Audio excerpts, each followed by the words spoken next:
Dari awal yang bisa kita andalkan hanyalah cash flow masuk, diperbanyak atau diperbesar, dan sengoyo apa kita mau ngambil pekerjaan yang ada. Gitu. Contoh, kita punya satu karyawannya, social media spesialis kita di Byte. Nih, mungkin kalau orang yang nonton dia juga tahu. Dia punya penghasilan itu sekarang 3 kali lipat dari gaji yang kita kasih ke dia.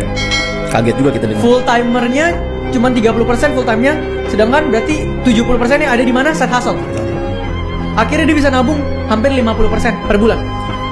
Nah, kalau gue mau bilang, itu udah titik pertama orang bisa tambah kaya tuh. Kenapa?